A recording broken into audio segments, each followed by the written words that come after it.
actually wondering how you locate like Islamization and the new restructuration of nation states like in Turkey or Egypt and Islam, and connect this with the magic or the religiousity of the new societies. New in, yeah. Do I understand the question right when I hear, this is of the failed signal is still here, secularization, secularism in Turkey and Egypt, how that works out and how that is related to magic? Yeah, but at the same time I'm asking the beyond secularism, there is now a tendency for Islamization, and there is like a concept called Islamic modernization, and which is really confusing for me in your whole speech, because it's more about like the division of modernization and religion and in a sense magic. I think in a nutshell you can say that Islam till the 19th century had as its center Sufi practices, and so they were local or regional, sometimes with networks over regions, but it's very much based on the idea of the charisma of the saint, and all kinds of practices connected to that, of healing and spiritual power and so on. From the 19th century onwards, you have also a long tradition of objections to those Sufi practices, but they are marginal till the 19th century. They become central in modern Islam and in the second half of the 19th century. So you see then all kinds of reform movements, which we can call modernist movements, to transform Islam in the direction of a almost Protestant Islam, I would say, very much only there's one God, there's one prophet, and although that is always a belief in Islam, now you get a very successful attack on all these saints and their cults and their networks. Now I think that is in fact the same kind of process we see in China and in India and other religions also. An attack on what is then called magical. These healing practices, etc., are called magical. They are seen as forms of magic, as things which are not belonging to a modern Islamic world. So Islamic modernization is in that sense what some people call fundamentalism or something, but which is not fundamentalism, but which is a kind of modern Islam in which Islam is also seen in relation to science. You also strongly emphasize the compatibility of being a Muslim and being a scientist or an engineer, etc. And that is a development you find basically all over the Muslim world, but also in other parts of the world. Now, the secularist attack in places like Turkey and the Shah to some extent in Iran just followed the same example, was the idea that you have to make a sharp distinction, a sharp opposition between all these practices and the methods of the state. So state-church distinction and education, etc. All these things which are necessary for the modernization of Islam had to be vested in the state. So you have an enormous emphasis on the state as the mover of modernity, of a modernization process. That is a faulty theory, but it is a theory. It was an ideology that people like Atatürk and Kemalism will have. And that becomes vested in state institutions. But at the same time, of course, you have this process of, let us call it modernization of Islam, of more and more participation in economic activities, in modern economic activities, in cultural activities, in political activities from people who belong to a modern Islam. These people are very interesting because mostly they are at the same time against Sufi practices and in favor of participating in democracy and so on and so forth. They are, in a place like Turkey, the dominant force. Now what post-secularism, as going beyond secularism, I think brings here is the idea that the condemnation, the almost immediate response to that kind of modern Islam as a threat, as a danger, is a faulty, is an ideological position which can be understood from Western history, but which is actually in the West also never has been the case. We have had Christian democracy for a very long time. Actually, we are ruled in this small country also by Christian Democrats. There has been a modernization of Christianity in the same way as you find it in Islam. So the idea that we have to support the Turkish army and the Turkish state against the AK party, I think it is in Turkey, against the so-called Islamic parties, is completely against our own history, and it's based on a particular ideology that I would find lacking and dangerous in its effects. No, that is in the end a political position. I think that is what happened in Turkey is a positive thing. It's actually a mobilization of many more people into a political process. It's also so it enables certain kinds of inclusions which were impossible before. And it does not mean that, say, the nationalist or military or the sovereignty of that these elements of Turkey are under threat. I think that many people can also benefit from it. So, from a political point of view, I'm not against it.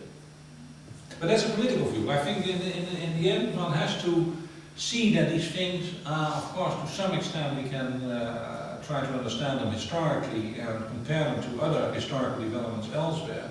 But in the end the question is being asked, what are we thinking about them? What is our position towards them? And in the Turkish case, I'm rather with people like Nila who see this as a positive development. I wanted to query your use of ideological. You said time and time again, running through your whole presentation, that secularism is an ideological project. Could you just summarize what you mean by it, and what job do you see it as doing as a political question? Yeah. Now, I think it is a set of ideas which have a political salient, which are political ideas, which are carried by a particular political movement. Intellectuals play an important role in them, but in the end they have to be supported by state institutions. So the relation between the ideology and the state is a crucial question. The role of intellectuals in the movement that carries it is an important sociological question. Now, are there also sets of ideas which are not ideology? Yes, there are, I think. There are all kinds of arguments about quantum theory and so on, which I don't see as directly related to ideology. But there's, of course, the support of universities is part of an ideology. Also scientific institutions, I think, in the end make use of ideological support. So the ideological part is its instrumentality to nation building and nationalism, basically. Yeah. That is the main element in the modern period. And the separation of state from church would again fall into that as part of strengthening the state. Yeah, well, it could be. I mean, secularism does not have to be very much trying to build a separation of state and church. Secularism in China and in the communist world, I would think, is not making a separation. It's actually using the church or religious institutions as apparatuses for state power. What you have in the United States is a clear declaration of a separation, a wall of separation between state and church, with interesting effects that are not secular, right? Which are basically religious effects of a ideological separation of state and church. So the effects can be very different, and so you can be a secularist and still be not in favor of a separation of state and church. That's what I would argue. And you don't work with the distinction secularist and just secular. I mean, every secular is secularist. I mean, secularity and secularism, I could go into a discussion that is dear to Wallace Blogger and Discord and yeah. Okay. So you don't, the distinction between secularity and secularism, it doesn't matter, you see them as the same thing, ideological constructions. Yes, well, I look at secularism because I can look at it. And secularity, I don't know whether I can look at it. Because basically, I think the secular and the religious, because that is the opposition, are so much each other's dependence, so much in a kind of frame in which you understand these things. You conceptualize religion in a certain way in relation to the secular. And for that I have to understand that field of concepts. But as someone who works basically on social history and intellectual history to some extent, I look at who is doing it, who is actually behind certain ideas. So to call some state or society more secular than another, I always wonder what people actually mean with that, and what is implied in what kind of comparison. So. Of course, you could say, well, Holland has, since the 1960s, a decline of religion. That means a decline of church attendance and the importance of churches.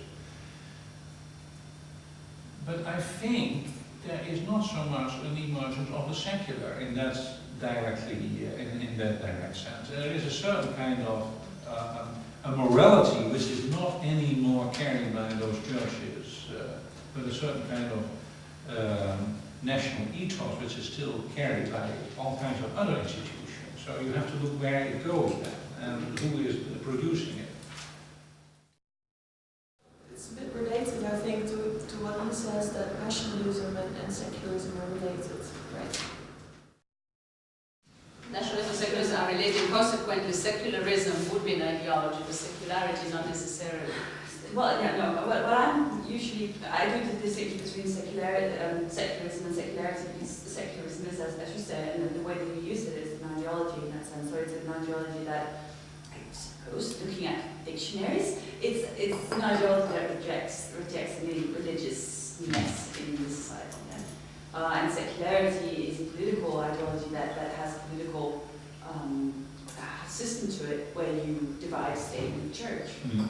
And so those two different, and I understand what you're saying, that you would have to look at each nation or each state formation in order to look at secularity, whereas secularism as an ideology you can look at and see how those formations are different. So it's not anything completely compatible. No, what I would like to though, since I'm talking about give them it's a question about, you said that I have not read enough of Assad, I can understand it, it's the same thing because that religion is constructed as in opposition to the secular.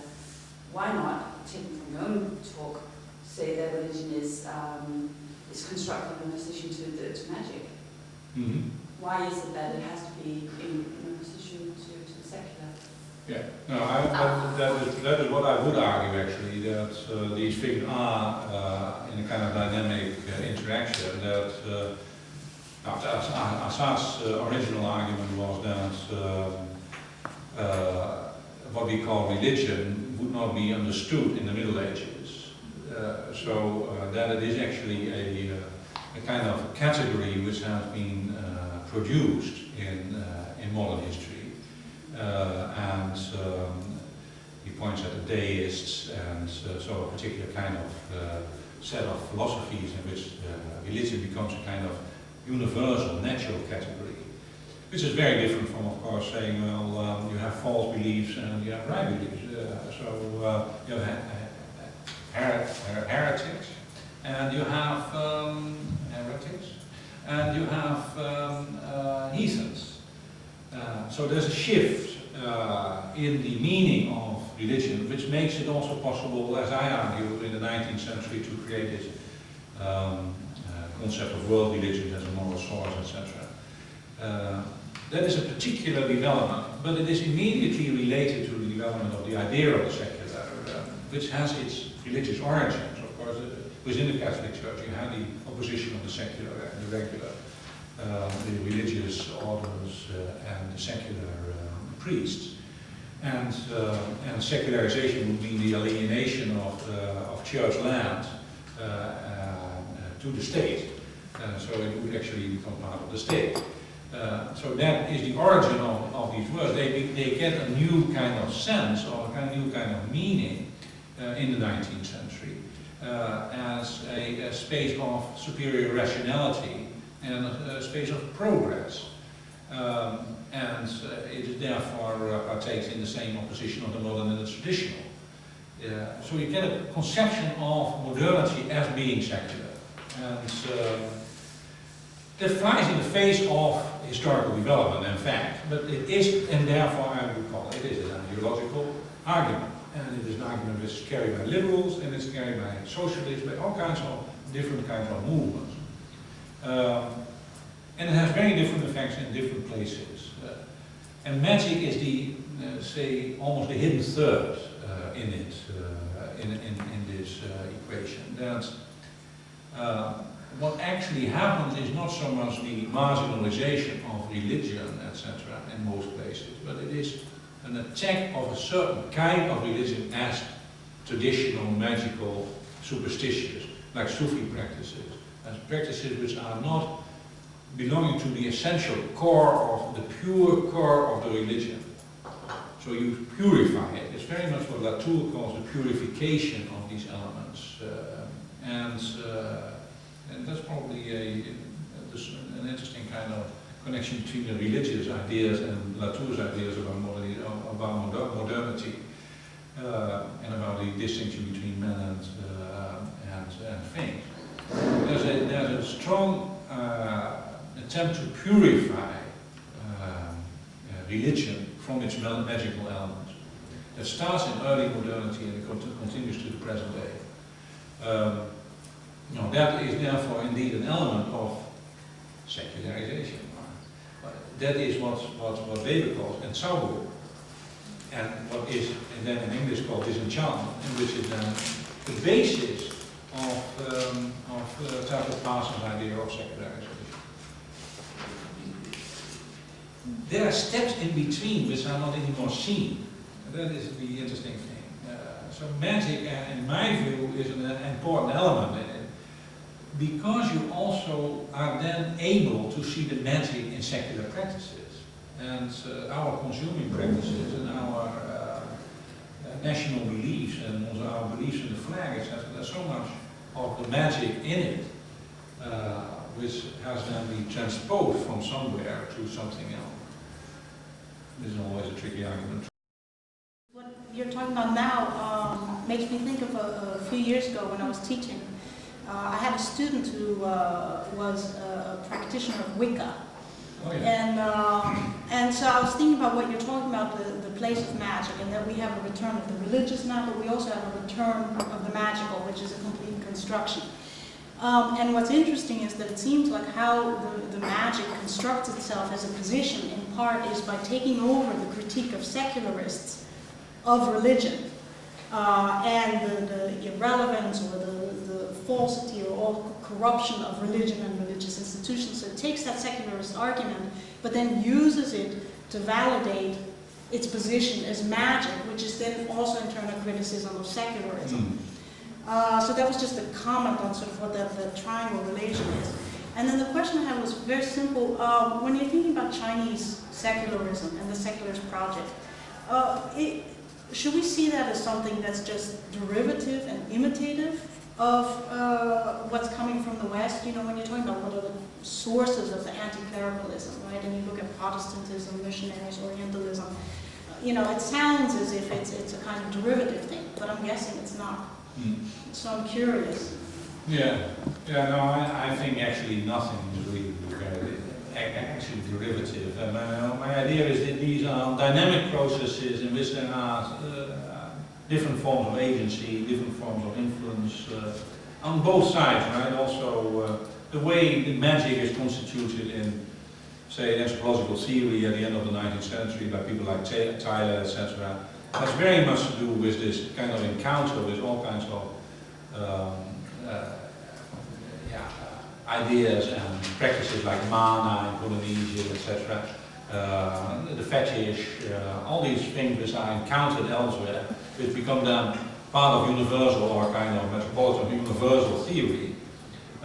So in that sense, I see I see things in general not as derivative, but more as part of a kind of a product of a kind of interaction between different forces, of which the Protestants are certainly one element.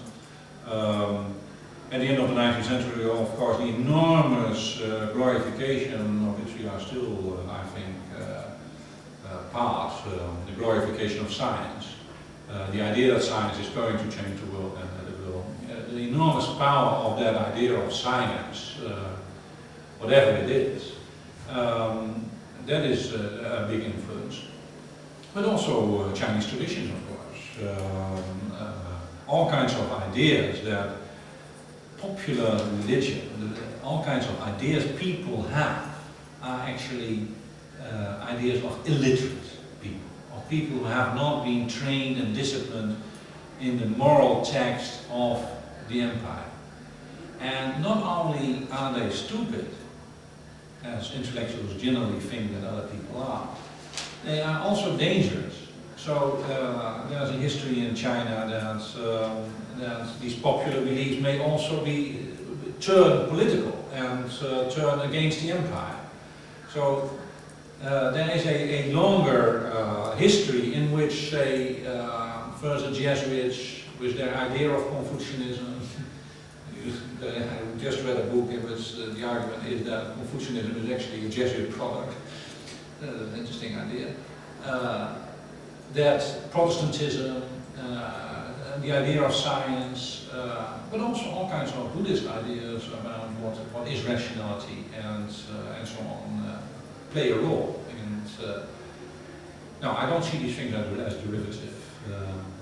You see also, therefore, that in all these places you don't have a world historical process that affects everything in the same place in the same way. You have very different kind of histories.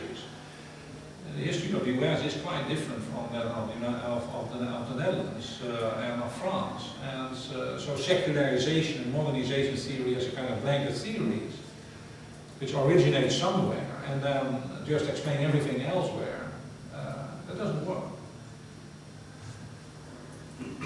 Trying to reply? Yes. I have a quick question because you were talking about how the Chinese ambassador felt that religion was sort of a backwards concept.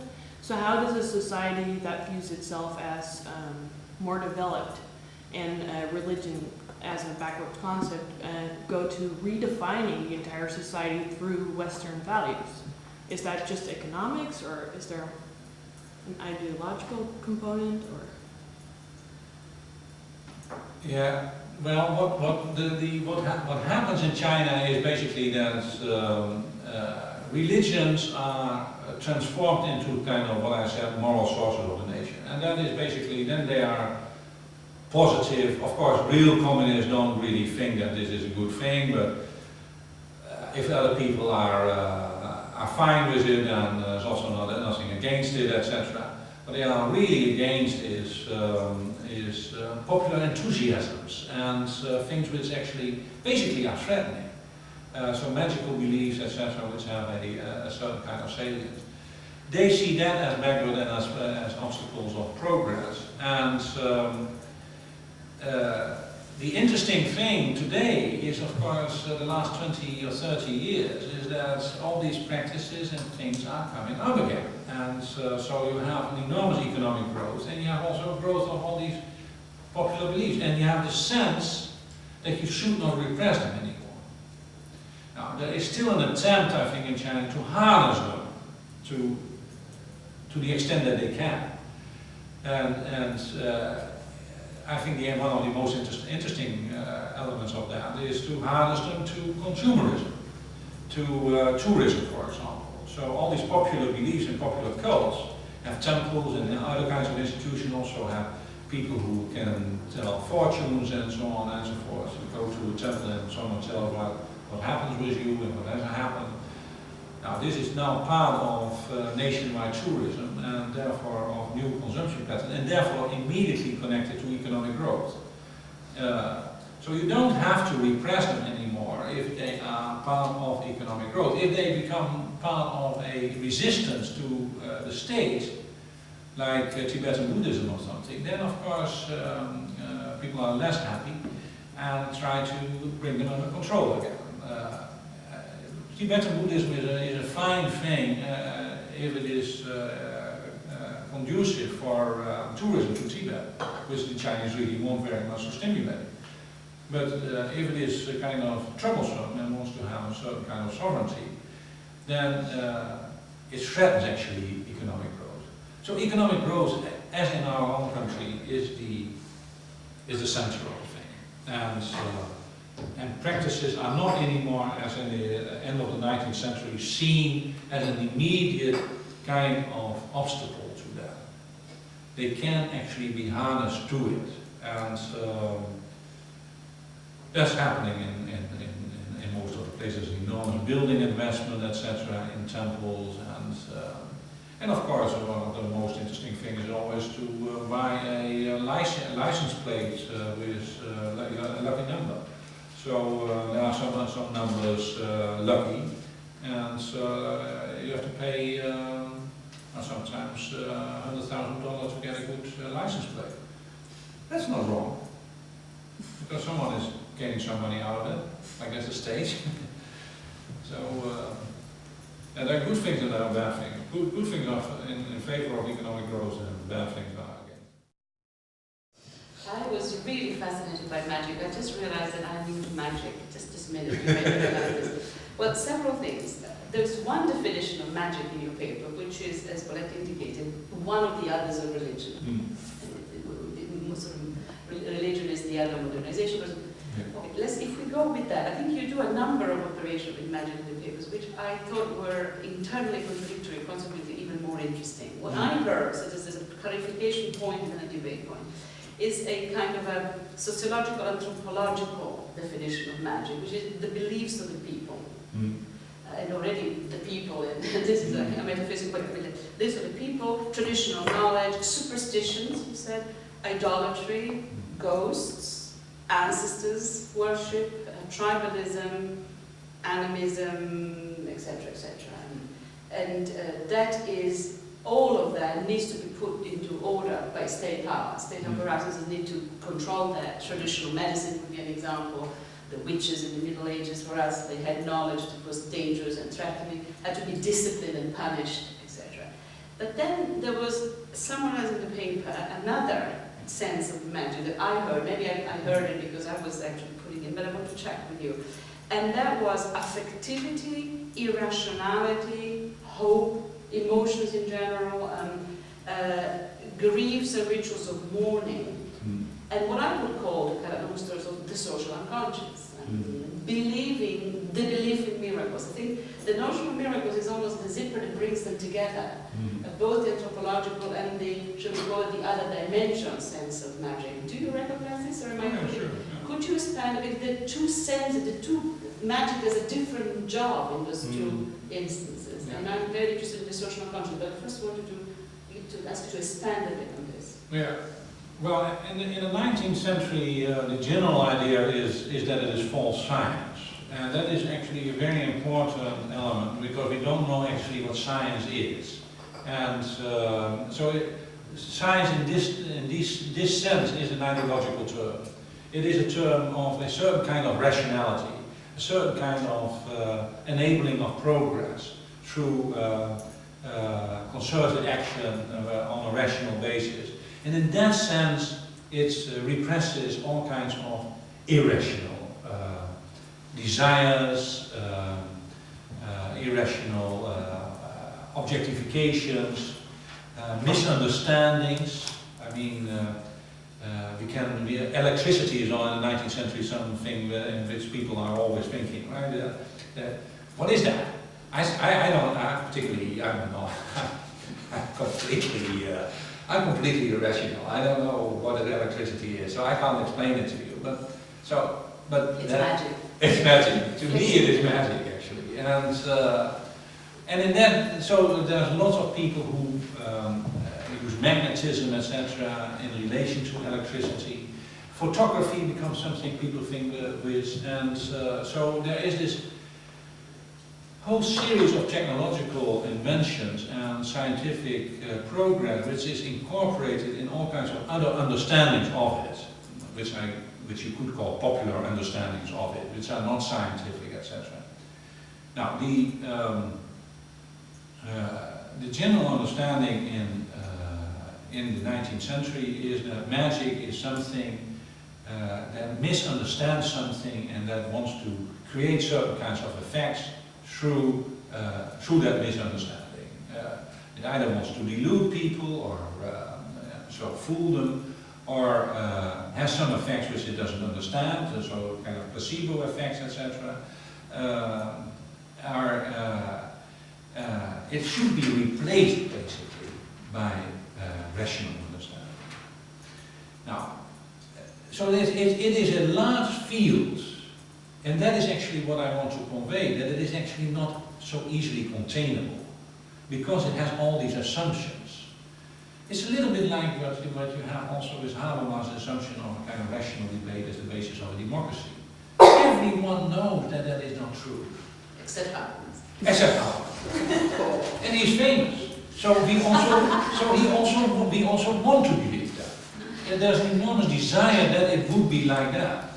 And we know that emotions and therefore all kinds of, he's also not unaware of that, of manipulation through the market and through consumption, etc., that is all there, but then there's this idea that there's something out there which should replace that, in fact, a certain kind of rationality. Now, but I think historically you have to define that very much in its own context. You have to always see where, in what kind of situation, something is called magical, something is called religious, and something is called secular. Because basically these are fluid terms and fluid concepts, and they are in a field of power. And therefore, what Turks think of the secular at some point, or the Indians think of something like secular, is completely different from what people here in the debates here think about it. Now, I think it is very productive to look at the magical as indeed the unconscious desires and the way we constitute ourselves and our personal project in terms of magical beliefs. The idea that some relationships will make me into a better person, that some kind of work will do something to me. All these ideas which are prominent in psychoanalysis and in self-help things, there's a lot of magical thinking in it. So, and of course, if you look at the whole field of economics, we have now a financial crisis. Top economists cannot explain. So what is rational in all this? What is so clear about it? It's not. Casino capitalism, the kind of waves in which it goes, is not an expression of this kind of modern rationality. There are other things at work there. And of course, people's understanding of it is broader than rational. So when I lose my fortune, then of course I have some ideas about that. And they go beyond, say, the laws of nature or the laws of economics. This is extremely interesting. Would this be another possible definition of the post-secular, that we would reappraise the social unconscious, the irrational sources or the irrational roots of so much social theory? Yeah. And you mentioned, of course, the two crucial, I think, that Freud and Marx. And if we could, because this is a new definition of post-secular in the mappings that we've been trying to do for a whole year now, and an extremely fruitful one, because then it allows me, if it is, as I thought you were going towards some sort of notion of the social unconscious, we could also look at how the magical function in social theory. I'm thinking of two examples. One is a recent issue of Theory, Culture and Society, precisely on a new area of sociology called market sociology. They're looking at how markets work. Is that the example that you made? The absolutely extraordinarily irrational, unpredictable reactions of the market. How economics is really magic. What the hell is it? From casino capitalism to the never-ending fluctuation of currency to whatever. So there's a whole growing area that is using all sorts, from statistical analysis to psychoanalysis, to trying to predict the behavior of an entity called market. So that's one. But another one is classical Marxism and the role of miracles in making revolutions happen. Of course, we're all used to thinking of sort of Sarah going and hoping we're coming in on this.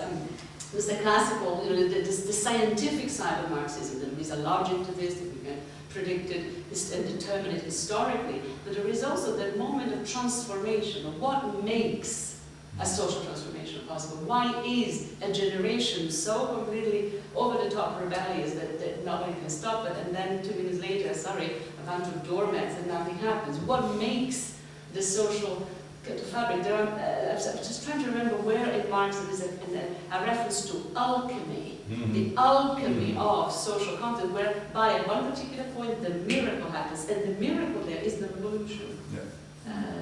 So would that sort of resonate with? Oh, that's certainly. I mean, you cannot explain, say, Chinese communism. It's probably the best example of this, right? It's enormous enthusiasm, it's total devotion. People really devote their lives to it and kill others. Yes, but also the enthusiasm for it. I mean, the idea of almost devotional love for progress and for the utopia, because that is really what is there, the desire for a utopia. This is so, it can be so dangerous. And yeah, absolutely. I think that there's a lot in Marx, both in his understanding of fetishism, this kind of alchemy, that has these kind of, he has senses of it. So basically, he can't theorize them, but that's why in the communist world it becomes Marxist-Leninism, right? So because with Marxism we cannot explain, of course, Russia and China. So you have miracle workers like Lenin, who create a revolution. So you have to have also people who can work the miracle. And Mao certainly was a miracle worker. Che Guevara. Yeah, absolutely. Transformers of possible worlds. Yeah. We haven't really looked into it. Maria, I don't want to put you in a spot, but I do know that with your post-secular art exhibition, you're thinking of idolatry and things like this. Can I draw you out or in passing? Yeah, I don't know what I can say enough, but we actually looking at we're trying to implement an expertise of the field of art in all these questions, which should be expertise in image. And of course, art theory was the last one to step into the discussions about the current image wars. So we want to make up for that and look at the indeed current or recent image wars. So that if you look at the Danish cartoons situation, etc., and try to rethink the place of art and artistic theory in this, and try to look basically in two directions. One is the shift of the battle from the verbal into the image. In other words, banal example of Geert Wilders, who can say anything in any way, anywhere in public sphere or in parliament, etc., etc. And the problem begins when he threatens to translate his speech into image. And second strain of thinking we're looking at is this new idea of self-censorship in the West. We in art spaces or museums worry or fear what may happen if we place certain images, certain artworks in our spaces. It's something I experienced very vividly, actively, towards the end of the 1980s in a communist part of Europe, and migrated to the West, not to have this burden on my shoulders. And here we are, and I'm quite interested in looking at this, yet find very few people in the West willing, scholars or art theorists or artists themselves, willing to discuss this. So it's a kind of new taboo that doesn't get debated. And we, of course, we try to translate this into a format of an exhibition that we're preparing currently, and a series of public talks that will kind of tap into this situation like this, and try to reach towards the art world here in the Netherlands and international. So this is what we're busy with at this moment.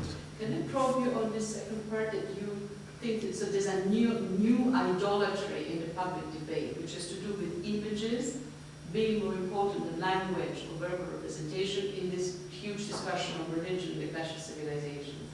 And you're giving as example the Wilders and I suppose the Hayani Sihali. So it's a new sort of iconoclasm. Iconoclasm, yeah. Iconoclash, that's the term we like from Bruno Latour, actually. Boris Groys, Bruno Latour. Iconoclash. Anybody wants to comment on this, especially as the Danish cartoons controversy? So it's an idolatries in that sense. Would that go with some sort of form of image fetishism, or you wouldn't want to go there in the commodification of certain images? To go back to one of the items in Peter's talk.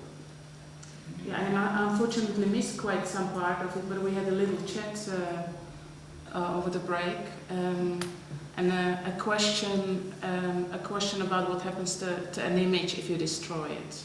You actually create a field of attention for that particular image.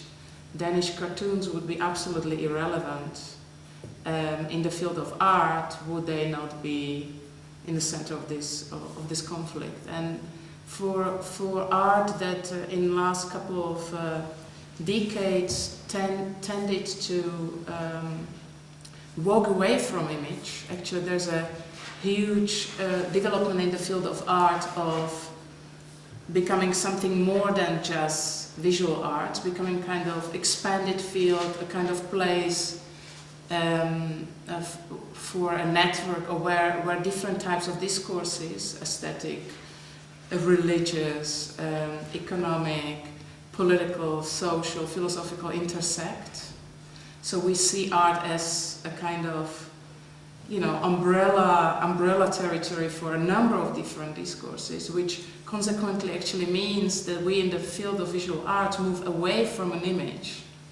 And suddenly, from this unexpected angle, image becomes a main player. So I think we're taken slightly by surprise that by destroying of an image is becoming again a main player in the field of visual arts. And I think it's a really bizarre loop in which we are, and we want to just tackle it theoretically and by means of preparing this exhibition. So it's a spectral status of the image. Could say that way. There becomes a ghost again. Yeah, Ghost is the theme.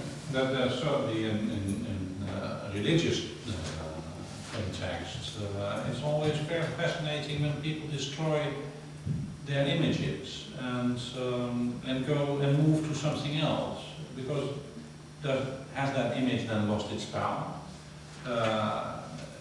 Anthropologists have done a lot of ethnography on what actually happened when people convert, for example, to Protestantism, or nowadays in Brazil and in Latin America, when people move to evangelical Christianity from Catholicism. So, then replace the image of Mary in the church with televangelism. So the image is on television.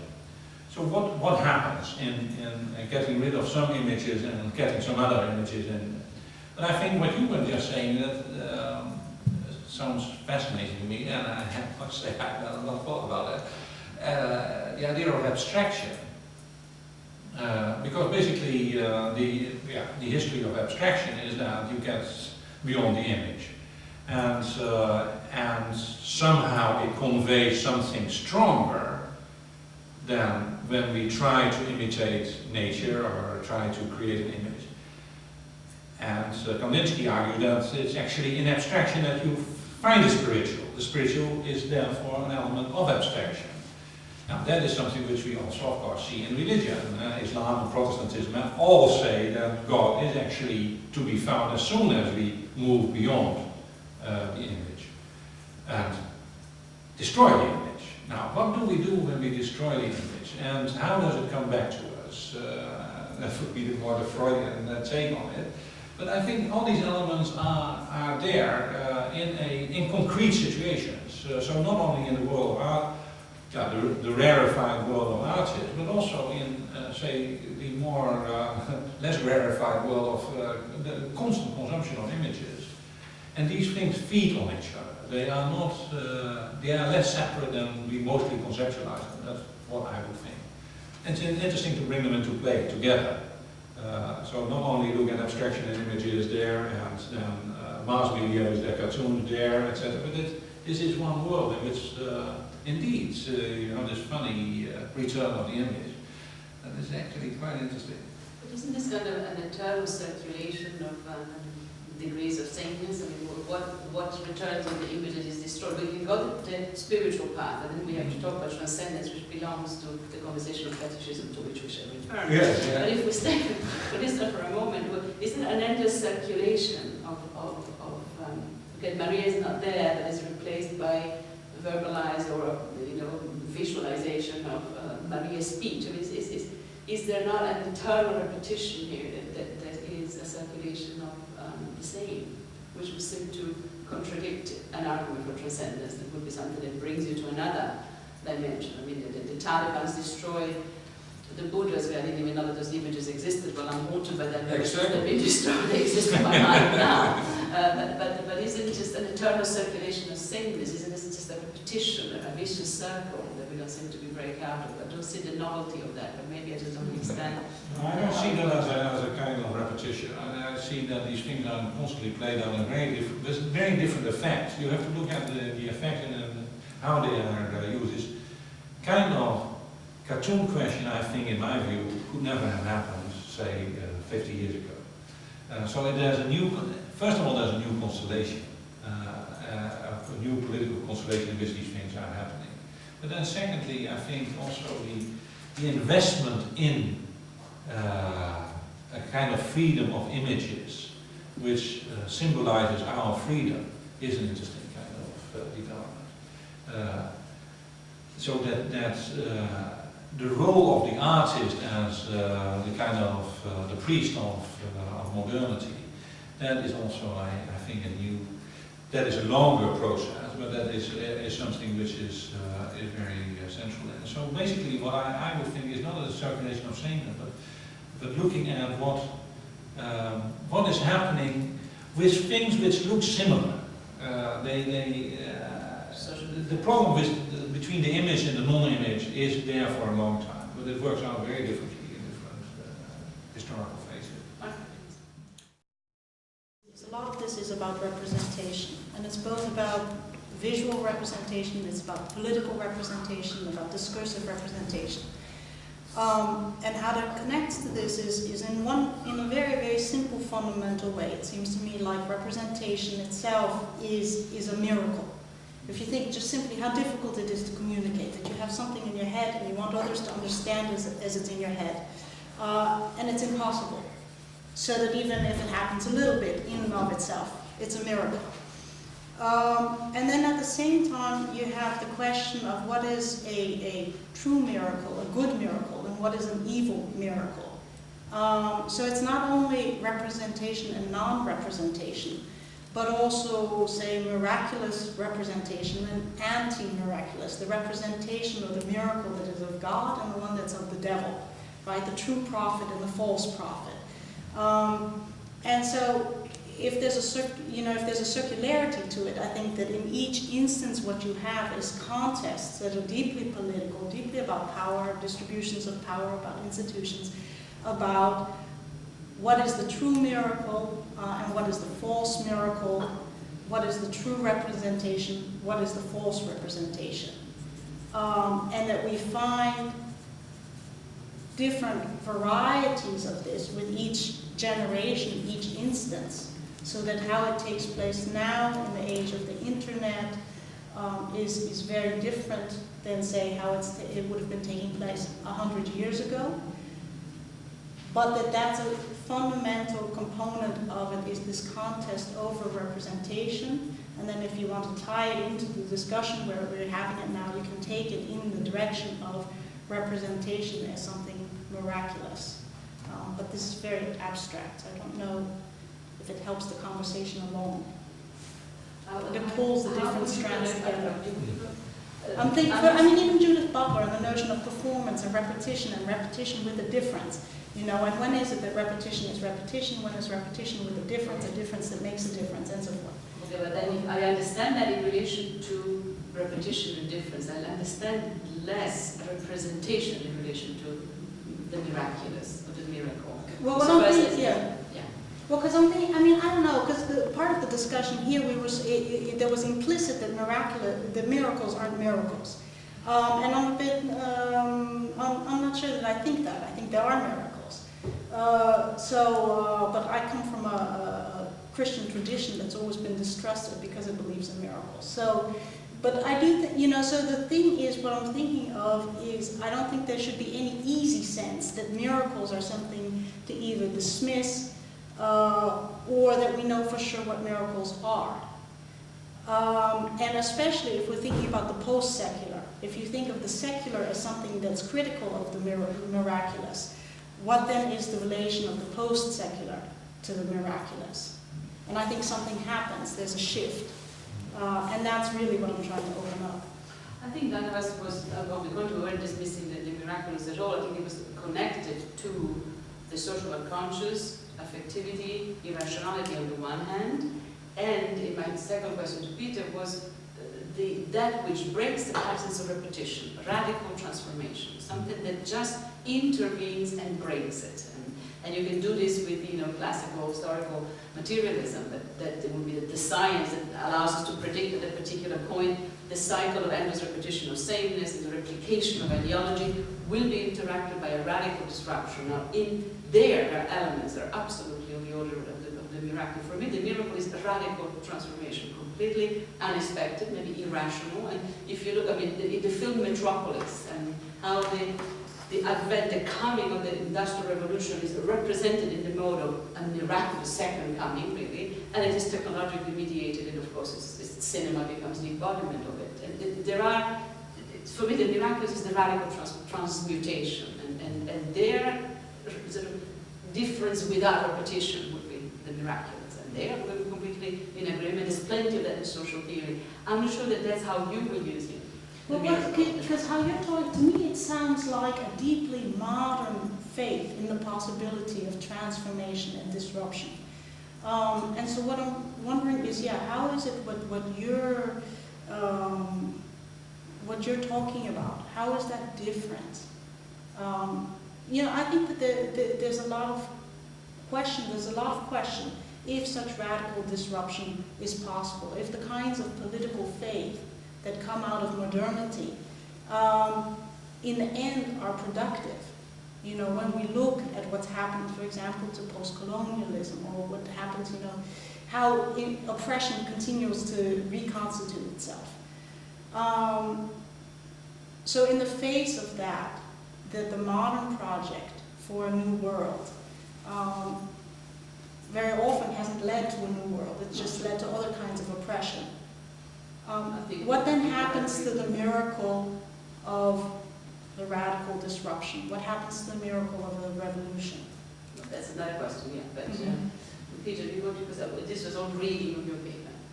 Yeah, no, I think there's no doubt that all these things we have been describing are attempts to control something which is there, which has to be harnessed to certain kinds of positive projects. So the miracle or the magic or that which is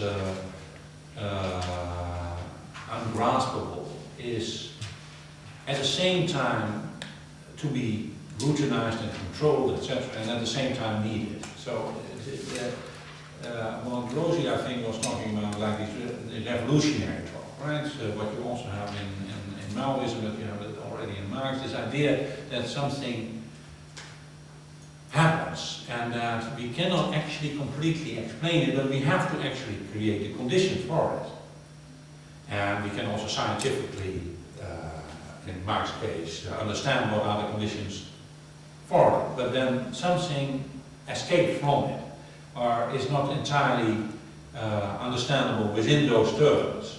And I think that's, that is true for religious miracles too. For example, the church is always has, the Catholic Church has a court with an advocate of the devil, etc., to see whether a miracle is a true miracle or a false miracle. The Communist Party responds to Li Hongzhi, who says, well, we will create it. If you do actually look at Li Hongzhi, and you can look at him on the internet, certain powers will come from him, from his space, to you. And then you will be able to create another China. You will be able to actually, in the end, create another world. So you will be able to create, to do a miracle. These kinds of ideas were to be controlled because they were too dangerous. So whether this was false or true was not so much the matter, or whether this was dangerous or not dangerous. So there's a lot of miracle. I actually also think that to be here, almost everything is a miracle. But there's so many things that I have no idea, and which has such a powerful influence on me. So basically, I think there's a lot of stuff miraculous. But I think in psychoanalysis and in social theory and all and in political action, there is a constant attempt to control these things and to harness them in a kind of, as a kind of enthusiasm for a particular project. There is no way you can topple a government and create a certain kind of change without people being fools in a way, being able to sacrifice, being able to believe in a miracle of something else happening. I think most of these things cannot happen without something which is not entirely graspable. Now, all this stuff can also easily go out of hand. So you have one revolution and then you have the second one following immediately after it or something. Which you have in the French Revolution, right? So heads are being cut off one after the other. So it eats its own children, what is the common expression. So basically these things have to be controlled, but they are also necessary for transformation. Now that whole world, I think, is, well, there's a whole series of these things which I think belong very much to social reality, but are not very much a subject of social theory. So I think it wasn't, we weren't expressing any normative judgments on the modernist utopias, but seeing how the magic functions in this. Yeah.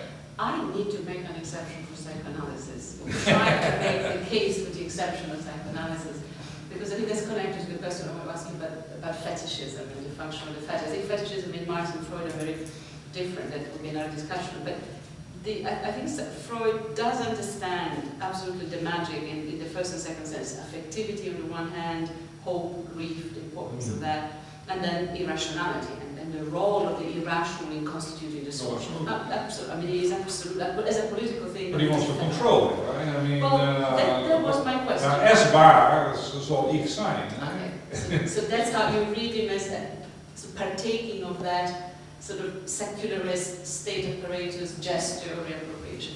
Can I argue the opposite case? In fact, particularly in his work against the church, in The Future of an Illusion and Moses and Monotheism, he's actually doing a really different operation. He never sides completely with magic and the irrational because he is a Jewish boy, it is a difficult time, he's not going to go down that road, although the temptation is enormously strong.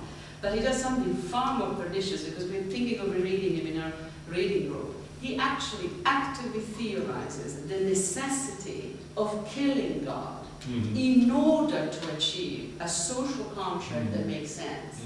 And here the discussion between him, or the dialogue between him and Nietzsche would be interesting to look at again, like 100 years later. In Totem and Taboo, in modern monotheism, is that if there is a normative injunction in Freud is that God has to go. And we are going to take him down, we being the boys, because it's a male social order, and then having killed him, we're going to make him into our totemic figure and honor and respect him, exchange the women to keep social peace, and there we go. So out of this there is the necessity to patricide, the guilt that comes with it, the exchange of women, but then also the recognition of violence, the role that violence plays in the constitution of the social field. Is this case debatable in terms of psychoanalysis? Would you kind of consider it? Yeah, well, the nature of the enormous violence which we see in these places I've been describing, in which clerics are killed and temples are destroyed, etc., that, I think, really murderous violence has to be explained always with some hesitation, because it's always fragmented and always something escapes from it. There are elements in it to kill another being, to kill it at a scale of Maoism and Chakri and Stalin, etc., where killing is something which has elements in it which are not entirely explainable in, well, he wanted to affect this kind of stuff, or these are the goals of the project, etc. There's something more going on there. And in the Chinese case, I think it's very, I think modernity and modernization are really murderous projects. There's a very strong idea we have to kill the ancestors, we have to kill the ancestral religion, otherwise we will never be a respectful member of world society. What then happens to people who do that is, to me, always a very interesting thing. What happened actually to people who were involved in the Cultural Revolution? Not only the victim, but I'm much more interested in the perpetrators. So who is doing it, and what is, how they are looking at it in hindsight. Now, I do believe personally that Freud has a normative sense, and that one indeed kills the father, but then the father becomes a kind of fetishized norm or source of normativity for those who are left behind. And I still believe that much of this is very much a regulation on who we are and the repression of the transgressive elements in it. But there is something interesting in the killing of miracles, the destruction of magic as a magical act in itself. The transgressive elements of basically destroying what is the ancestral religion, or the ancestral beliefs, or tradition, or what you had before, or what generation before you have been believing in. This is an enormous transgressive act. It needs an enormous energy, and therefore an enormous potency, as it were. And that kind of double take is always there. It's immediately clear in Maoism. Maoism is a magical belief, absolutely. It's a mobilization, a mass mobilization, in which people don't,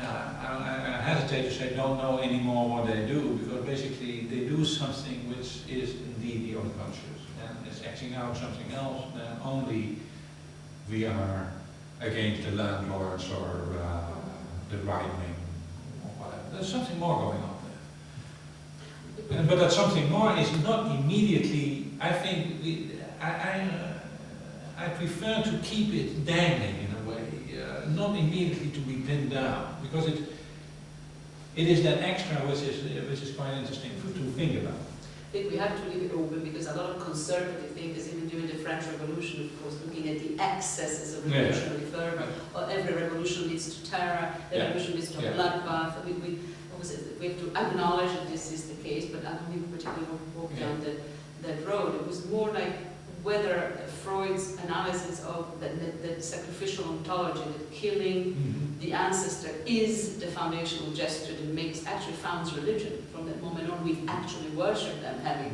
killed them. Whether that is something that we can generalize, whether it's just describing that particular moment, modernity, the West, or whether it's something that is part of sort of broader social unconscious structures. And as you said, it's something to do with how each one of us relates to this, which takes me to the last question, we still have 10 minutes, which was your Hegelian moment in the paper.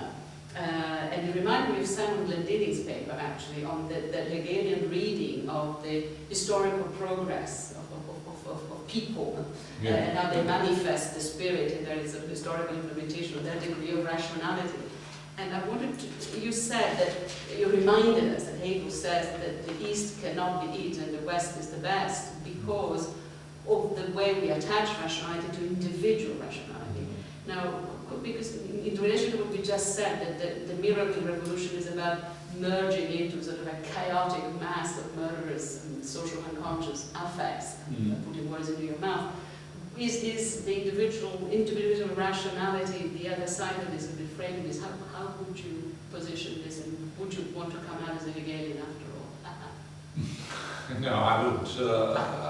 Because basically, I think what the one writer who is very much aware of the other side of rationalization in social terms is Weber.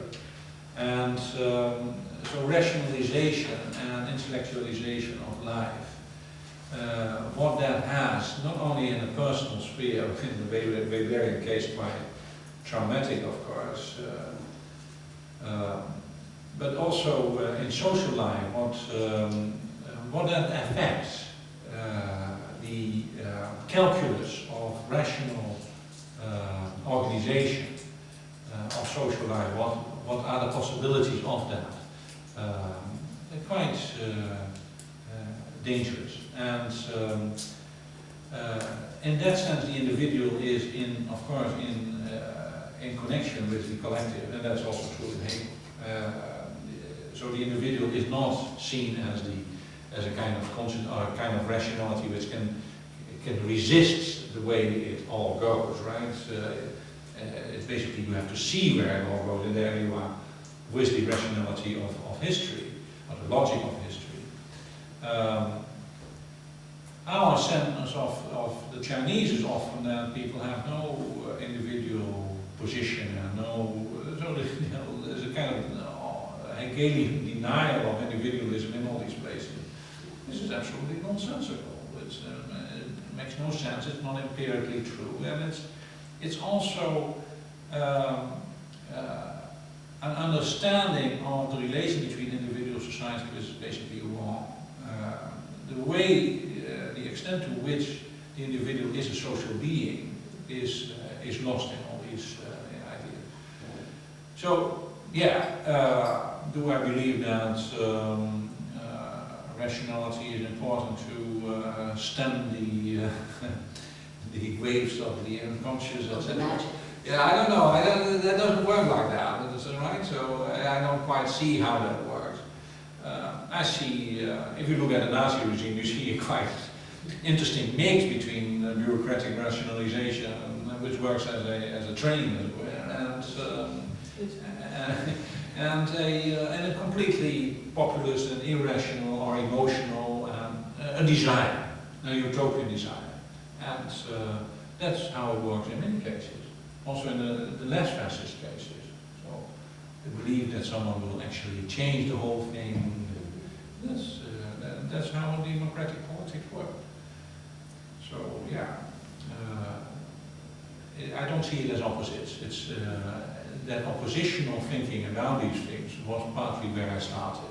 That is a 19th century construction, and it doesn't work like that.